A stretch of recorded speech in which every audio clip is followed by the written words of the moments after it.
నమస్తే. Welcome to our channel. నేను సిరి. ఇన్ని రోజులు అంటే గత ప్రభుత్వంలో వాలంటీర్ల వ్యవస్థ గురించి ఎలా మాట్లాడారు, ఏంటి అనేది మనం చూసాము.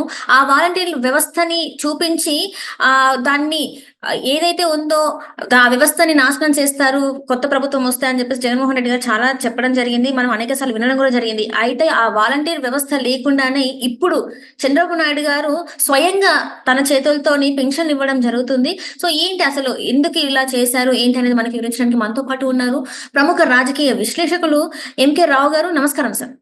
నమస్తే. నమస్తే సార్. ఇప్పుడు చూసినట్టయితే ఇన్ని రోజులు అంటే గత ప్రభుత్వం ఎప్పుడు చూసినా కూడా వాలంటీర్ వ్యవస్థ అని చెప్పుకొస్తూనే ఉంది. అయితే ఇప్పుడు ఈ వాలంటీర్ వ్యవస్థ లేకుండా వృద్ధులకి పెన్షన్లు అయితే స్వయంగా ముఖ్యమంత్రి గారే పంపిణీ చేయడం జరిగింది. సో దీని మీద మీ అభిప్రాయం ఏంటి సార్?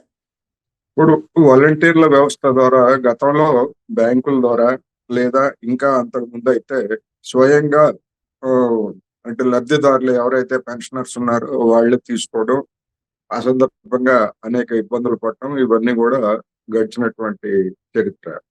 అయితే బ్యాంకింగ్ ఫెసిలిటీస్, అదేవిధంగా ఫోన్ ఫెసిలిటీస్ ఇవన్నీ వచ్చిన తర్వాత సహజంగానే ఆన్లైన్ అనేటువంటిది అందుబాటులోకి వచ్చింది. రెండోది ఏటీఎం కార్డులు, కొంతమందికి బ్యాంకులు ఏటీఎం కార్డులు ఇవన్నీ కూడా వచ్చిన తర్వాత చాలా ఈజీ.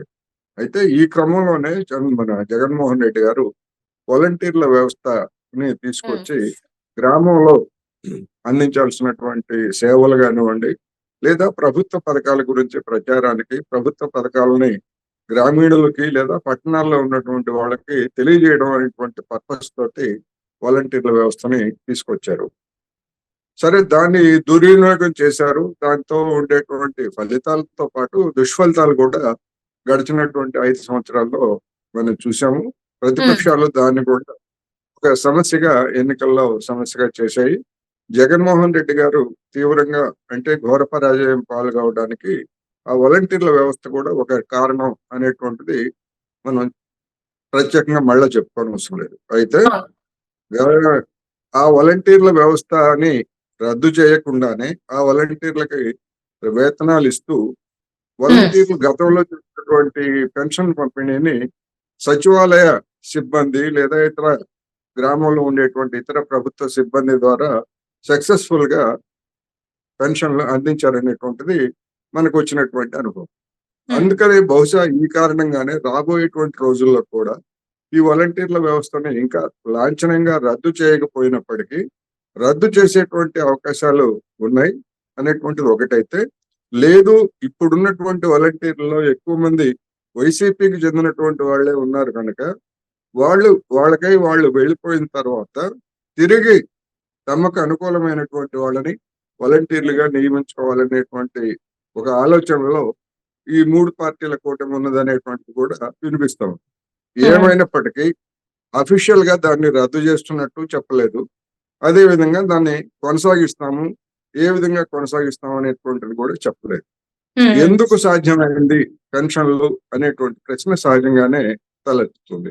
ఎందుకు అంటే గ్రామ సచివాలయాలు, అదే విధంగా పట్టణాల్లో వార్డు సచివాలయాలు అనేటువంటివి ఏర్పాటు చేసిన తర్వాత నిజానికి వాళ్ళకి మిగతా ప్రభుత్వ శాఖల్లో ఉన్నంత పని ఒత్తిడి కానీ అటువంటివి కానీ ఉండేటువంటి అవకాశం లేదు.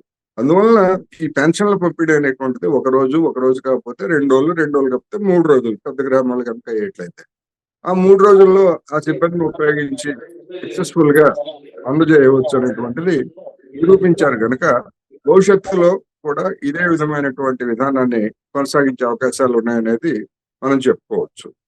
ఇంకొక అనుభవం ఏంటంటే మిగతా రాష్ట్రాల్లో, దేశంలో మిగతా రాష్ట్రాల్లో ఇటువంటి సచివాలయ వ్యవస్థ కానీ ఇటువంటి వాలంటీర్ల వ్యవస్థ కానీ లేదు. లేకపోయినప్పటికీ ఆయా రాష్ట్రాల్లో కూడా లక్షలాది మందికి వృద్ధాప్య పెన్షన్లు లేదా వికలాంగ పెన్షన్లు ఇవన్నీ కూడా ఆ రాష్ట్ర ప్రభుత్వాలు సక్సెస్ఫుల్ గా అందిస్తున్నాయి. రోజు లేట్ కావచ్చు, 2 రోజులు లేట్ కావచ్చు తప్ప అందిస్తున్నాయి. ఎక్కడ మేము ఇబ్బంది పడుతున్నామని కంప్లైంట్ చేసినటువంటి లేవు. అందువలన ఇప్పుడు ఆంధ్రప్రదేశ్ లో జరిగినటువంటి ఈ కొత్త ప్రయోగం ఎట్లా ఉంటుంది ఏమిటనేటువంటిది ప్రభుత్వం ఏ విధమైనటువంటి చర్యలు తీసుకుంటుందనేది మనం తర్వాత చూడాల్సిందే. సరే, అయితే ఇప్పుడు చూసినట్టయితే మరి గతంలో సరే అంటే ఇక్కడేంటంటే, మనం గతంలో చూసుకుంటే గత 5 సంవత్సరాలు గూడా వాలంటీర్ వ్యవస్థ అనేది ఉంది. పెన్షన్‌లు వృద్ధులకు పెన్షన్‌లన్నీ గూడా వీళ్ళే పంపిణీ చేశారు. అండ్ ప్రచార సమయంలో కూడా వాలంటీర్ వ్యవస్థని రద్దు చేయాలనుకుంటున్నారు చంద్రబాబు నాయుడు గారు అని జెప్పేసి ఆ పార్టీ వాళ్ళు చెప్పడం జరిగింది. కాదు లేదు రద్దు అనేది ఉండదు. ఖచ్చితంగా మేము కొనసాగిస్తామని జెప్పేసి చంద్రబాబు నాయుడు గారు గూడా చెప్పడం జరిగింది. కానీ ఇప్పుడు చూస్తేనేమో అసలు ఆ వ్యవస్థ హెల్ప్ లేకుండానే వృద్ధులకు పెన్షన్‌లయితే ఇవ్వడం జరుగుతుంది. మరి ఇప్పుడు చంద్రబాబు నాయుడు గారు ఏం నిరూపించాలని అనుకుంటున్నారు సార్? ఇప్పుడు చంద్రబాబు నాయుడు గారు ఎన్నికల సందర్భంగా వాలంటీర్లకు ఇచ్చేటువంటి అమౌంట్ కూడా 10,000 చేస్తామని కూడా ఆయన ప్రకటించారు. హ్మ్. అప్పుడు అందరూ కూడా నిజంగానే వ్యవస్థని కొనసాగిస్తారు, 10,000 వస్తాయని ఆశించినటువంటి వాళ్ళు ఉన్నారు. హ్మ్. అది ఎందుకు అంటే వైసీపీ నియమించినప్పటికీ వాలంటీర్లు చంద్రబాబు హ్మ్. నాయుడు గారు చేసినటువంటి ప్రకటనతోటి అనేక మంది వాలంటీర్లు అంటే రాజకీయ పార్టీల అనుబంధాన్ని మార్చుకొని తెలుగుదేశం, జనసేన, బీజేపీ కూటమికి కూడా అనుకూలంగా పనిచేశారు. హ్మ్. అంటే హ్మ్. వాళ్ళేమి ఓటర్లని ప్రభావితం చేయకపోయినా గానీ వాళ్ళ మద్దతు వీళ్ళకి ఇచ్చారు అనేటువంటి రిపోర్ట్స్ కూడా వచ్చాయి. హ్మ్. హ్మ్. ఎందుకు అంటే జగన్మోహన్ రెడ్డి గారి కంటే మెరుగైన రెట్టింపు ఆహ్, ఇది ఇస్తున్నారు గనక ఏది వాలంటీర్లకు ఇచ్చేటువంటి మొత్తాలు హ్మ్. అనేటువంటిది చెప్పారు. హ్మ్. కానీ ఇప్పటికీ నేను ముందే చెప్పినట్టుగా గణనీయమైనటువంటి సంఖ్యలో వైసీపీ అభిమానులుగా ఉన్నటువంటి వాళ్ళే ఉన్నారు. హ్మ్. అందువలన తెలుగుదేశం, జనసేన, బీజేపీ కూటమి నుంచి ఒక ఒత్తిడి కూడా వస్తా ఉంది. హ్మ్. 5 ఏళ్ళు వాళ్ళు అధికారంలో ఉన్నారు. వాలంటీర్లందరినీ వాళ్ళనే నియమించుకున్నారు. అది బహిరంగంగా కూడా చెప్పారు. మన ప్రభుత్వం అధికారం వచ్చిన తర్వాత ఏదైనా అటువంటిది ఏదైనా ఉంటే మన వాళ్ళకి ఇవ్వాలి తప్ప వాలంటీర్ల పోస్టులు వాళ్ళని కొనసాగించడం ఏంటి అనేటువంటి ఒత్తిడి కూడా చంద్రబాబు నాయుడు మీద ఇవాళ ఉన్నది. హ్మ్. అందుకని ఈ ఒత్తిడిని తట్టుకుంటారా? లేకపోతే గతంలో వాగ్దానం చేసిన మాదిరి వాలంటీర్ల వ్యవస్థని అంటే ఉన్నది ఉన్నట్టుగా యాజ్ ఇట్ ఈజ్ గా గతంలో ఉన్నటువంటి వాళ్ళని కొనసాగిస్తారా? లేదా రాజీనామా చేసినటువంటి వాళ్ళ స్థానంలో ఈ పార్టీకి చెందినటువంటి వాళ్ళని పెట్టుకుంటారా అనేటువంటిది చూడాలి. హ్మ్.